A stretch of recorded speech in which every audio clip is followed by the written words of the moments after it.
আমি বিরিয়ানি নিয়ে ছোটনের বাড়িতে যাব। কেন মা, তুই ছোটনের বাড়িতে যাবি কেন? কাল আমি ওকে না দিয়ে বিরিয়ানি খেয়েছি, তাই ছোটন না আমার সাথে কথাও বলছে না, আমার সাথে খেলছেও না। তাই আজ আমি বিরিয়ানিটা ওকে সাথে করে নিয়ে খাবো। আচ্ছা ঠিক আছে, যাও তবে, কিন্তু তাড়াতাড়ি বাড়িতে চলে আসবে কেমন? আচ্ছা ঠিক আছে বাবা।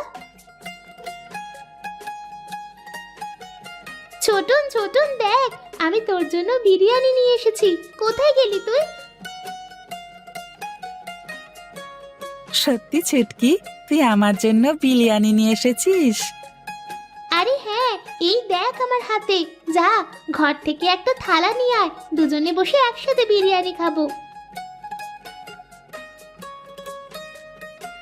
আমি গেলাম রে মালতী, ছেলেটাকে বাড়িতে একা রেখে এসেছি। কি করছে কে জানে।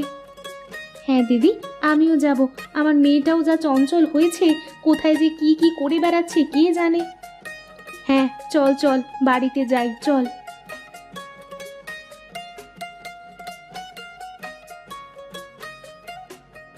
কি গো, আমি সেই কখন বাড়িতে এসে তোমাকে খুঁজে বেড়াচ্ছি, কোথায় ছিলে তুমি? বাবা, সে কি সুজয় ভাই, বউকে একটু চোখের আড়ালে রাখতে পারো না দেখছি। আর বলো না, আমি বাজার থেকে বিরিয়ানি কিনে এনে মেয়েকে তো দিলাম, তা মেয়ে আবার গেল ছোটনকে বিরিয়ানি খাওয়াতে। এই দেখো, তাহলে মনে হয় ঘটি বাটি আর কোনোটাই আস্ত থাকবে না। এই চলো মিনতি, গিয়ে দেখি কি করছে দুটো মিলে। হ্যাঁ আমিও যাব।